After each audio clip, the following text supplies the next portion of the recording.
Daniel. Merci Tu beaucoup. nous fais un honneur incroyable pour nous parler de ce beau livre, La vie est belle. Oui, bah écoutez, je viens d'arriver à l'instant et je vois mon livre et je suis très émue. Écoute, je me permets, oui, alors je bien vais sûr, montrer un petit peu bien la sûr. caméra.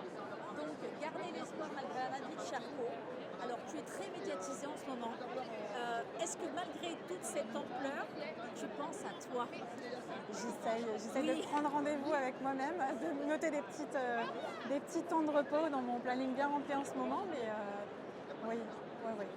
J'essaie de prendre soin de moi, c'est obligatoire. De toute façon, il me faut du repos avec la maladie, Et puis nous, on ça veut me que tu prend prennes soin beaucoup de toi. d'énergie. Oui, oui, oui. On a besoin. Oui. Parle-moi un petit peu de cette genèse. Alors oui, on sait qu'effectivement tu es touchée par cette maladie, mais qu'est-ce qui était important pour toi de transmettre? S'il y avait quelques mots, hein, j'imagine que le livre lui-même va se suffire, mais comme ça, spontanément. L'urgence d'agir, l'urgence de trouver un traitement, l'urgence de faire connaître cette maladie. C'était vraiment le leitmotiv, en tout cas, du livre de départ.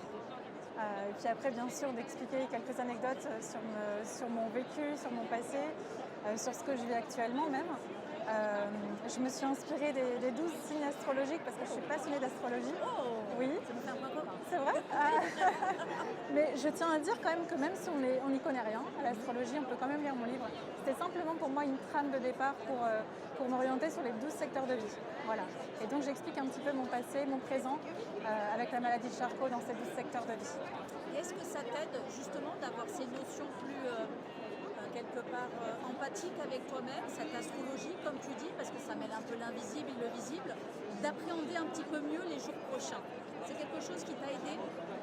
Les jours prochains, je ne sais pas. Les jours d'aujourd'hui, oui. Beaucoup? Oui, oui, je vis au présent maintenant. Tu es très ancrée? Oui, j'essaye en tout cas. C'est pas facile tous les jours, mais Voilà. je m'aide de plein de choses pour m'ancrer justement des senteurs, des photos. Je suis assez visuelle et je suis très hypersensible au niveau des senteurs. Et oui, je m'en aide pour faire des ancrages et garder la foi et la positive attitude. Voilà. En tout cas, ça te va très très bien. Merci. On espère t'avoir longtemps avec nous et de lire plein de belles choses parce que comme tu le dis dans ton titre, la vie est belle. Oui. Essayez-la. Essaye-la, Et ouais. c'est plein d'espoir et on te remercie. Est-ce que vous avez compris le essaye-la, le jeu de mots? Alors, essaye-la, oui, pas moi, à ma façon. Est-ce que tu veux nous l'expliquer? Oui, parce qu'en fait, essaye-la, c'est les 3 lettres que j'ai reprises, c'est SLA. C'est le nom de la sclérose latérale amyotrophique. La vie est belle et c'est là.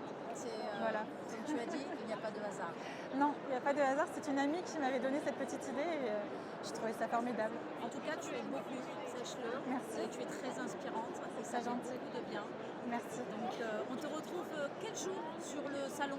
Samedi de 14h30 à 16h ou de 14h à 16h30, je ne sais plus. Samedi. Voilà, samedi après-midi. Faut que je relise mon papier. Merci beaucoup, Lorraine. Merci Sandy, en tout cas. infiniment. Merci, bonne soirée.